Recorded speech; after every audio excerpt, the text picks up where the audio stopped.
You're probably exhausted from doing everything that society has told you to do. Work hard, save your money, and wait your turn. But realistically, you are still falling behind. Over the last 40 years, I went from being completely broke to building over a $1 billion real estate empire. So today, I'm going to give you the exact blueprint I wish that somebody would have handed to me when I had absolutely nothing. So one of the most dangerous lies that I wish I would have learned earlier that still the middle class doesn't really understand today is how inflation is a slow, invisible thief. Saving, of course, feels responsible, but it causes you to fall behind. So let me give you an example. So when I was a young man, my dad used to tell me these stories about how his parents used to bury money in tin coffee cans. Now, back then, $1,000 was a lot of money. And of course, this is when banks were failing, etc. But the point is this. He told me the story about $1,000 that was sitting in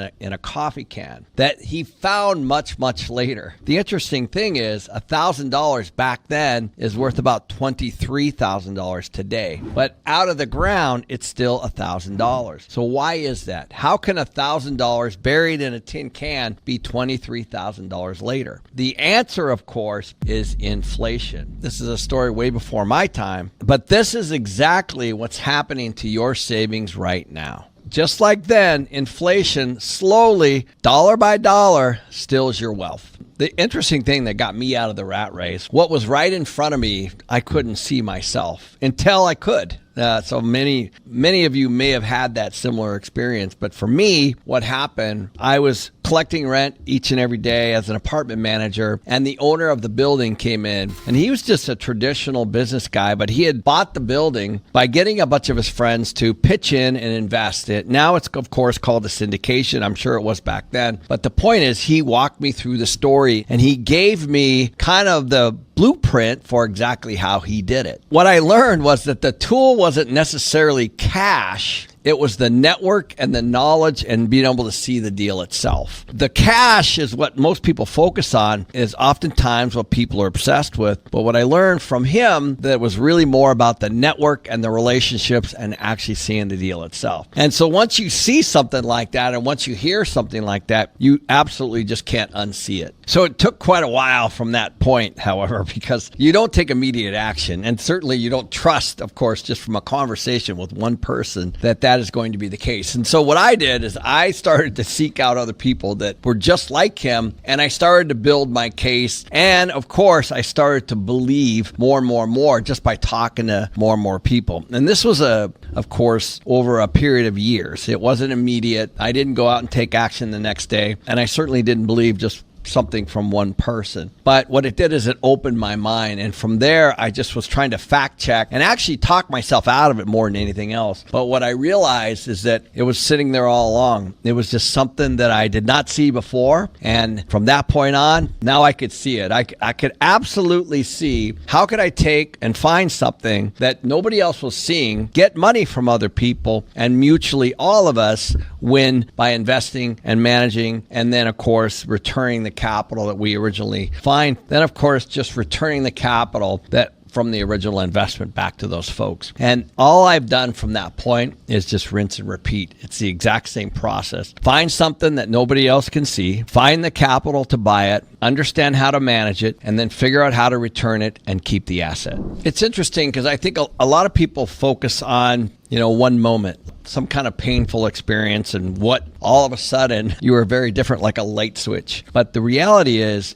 there's a number of speed bumps. There's a number of failures, and whatever, some are big, some are small, but they're there each and every day. And I think the biggest issue that you got to understand if you're going to go down this road is that you need to expect that things are not going to go the way that you want them to go. And I think the expectation that people have when they start is that everything's supposed to go great, and when they don't, then they get rattled and they're not very resilient. But I think what you have to do is you have to realize that you don't know much, and you're going to hit a wall. You're going to hit failure, whatever that means to you, and you just got to keep going. And each time that you hit a speed bump or a failure or whatever it is you want to call it, But there are people out there that can educate you. And what happens is over time, your failures and your risk goes down, and your propensity to fail also goes down because your eyes get more and more open during the process. But for somebody who just starts, you absolutely positively cannot expect that you're not going to hit walls, roadblocks, speed bumps, or failures along the way. So your expectation has to be that is going to be part of the process as I start to learn this business.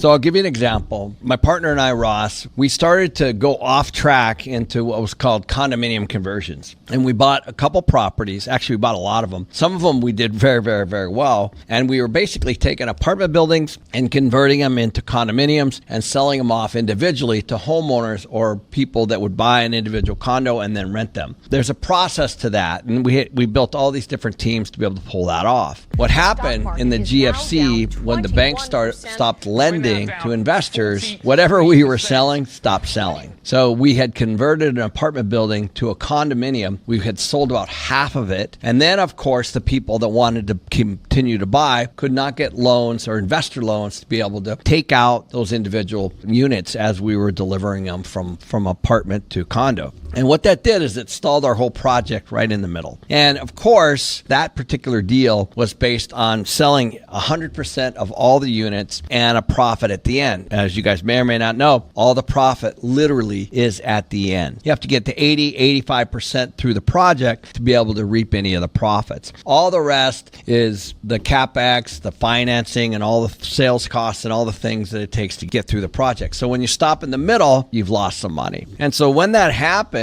we tried everything we could, and what we learned is that we were at a point of no return. So we had to call the lender, we had to come out and meet with them. They came out to meet with us, and we had to figure out how to unwind this project. And so that was the first time that Ross and I had raised capital, bought a project, had a whole plan of how we were going to return all this capital, and something that we did not see or foresee happen right in the middle of the project. That for me was obviously a huge setback and a learning process. As I like to tell people, you rarely learn when things are going up, when things are going well, when things are going always the way that you think they're going to go. And you learn a lot at a much faster speed when they don't, because that's when the legal agreements come out. That's when the hard conversations come out. And that's actually when the real learning happens. When I was in my 20s and my 30s, I think that I had a very different view on what success was. And it changed a lot when you start to have a family. In other words, you're kind of selfish in your 20s and 30s. And,